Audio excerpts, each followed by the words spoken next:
আসসালামু আলাইকুম everyone, welcome back to my channel Nasrin Nahar. দেখেন আমি বাসায় ছোট ছোট টবে লাল শাক লাগিয়েছি। কত সুন্দর লাল শাক হয়েছে।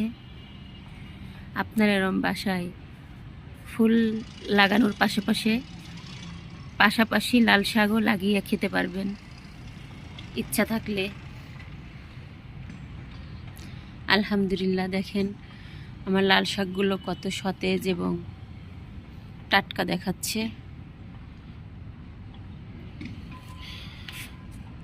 কোনো ঔষধ ছাড়া প্রাকৃতিকভাবে লাল শাক